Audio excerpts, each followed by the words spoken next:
the Dietary Guidelines Advisory Committee looked at what was going on, and they said, and it's in the report, you can look it up,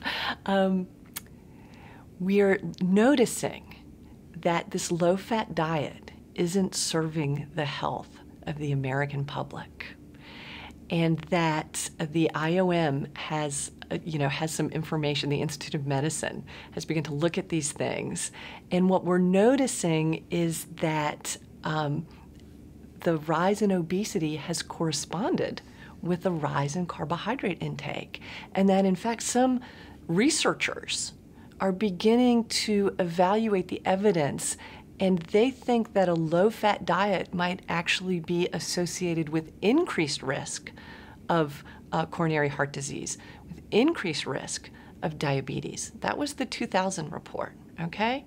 Now, somewhere between the year 2000 and the year 2005, when the next report was supposed to come out, a separation occurred between the report and the guidelines. So before, the guidelines were essentially almost word for word what the scientists had recommended. After that, in between came this independent scientific panel, peer review panel, that was supposed to peer review the report and make sure that the guidelines, so they were this little transitional something.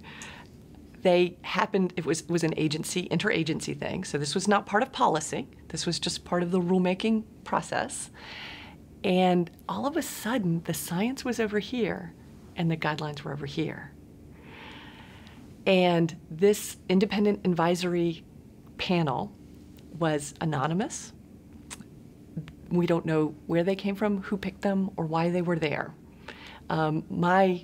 My organization, Healthy Nation Coalition, filed a series of Freedom of Information Acts to try and get them to reveal that. And the information that we got back from the Center of Nutrition Policy and Promotion, which is housed within the USDA, and they're in charge of the guidelines, said, you don't need to know about who those people are because they don't have anything to do with, they're not politically motivated, and if we reveal their names, then it will have a chilling effect on who we get to evaluate the guidelines in the future, and all this nonsense that has nothing to do with anything. And so I gathered together a bunch of scientists, they wrote and they said, they helped me make the case that we needed transparency in this process. And they finally did reveal the names. And it turns out that it was a bunch of registered dietitians. And basically they were in place to rubber stamp whatever the guidelines came up with. So you could take the science from the report, you turned it into guidelines that didn't necessarily match, and then you passed them by this review board, this peer review process made up of registered dietitians who, I'm a registered dietitian, who are by training, we are trained to follow the guidelines. We are not trained to do anything else besides follow the guidelines.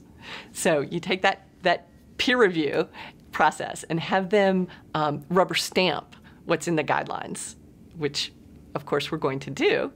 And then we could use that to say, see, the guidelines, even though we've once removed them from the scientists, we can assure you that they are based on scientific evidence.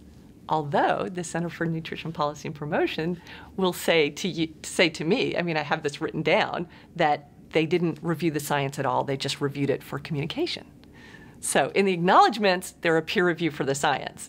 In the reality, they're just reviewing for communication. So, which leaves us with the question, who is ensuring that our guidelines are based on science?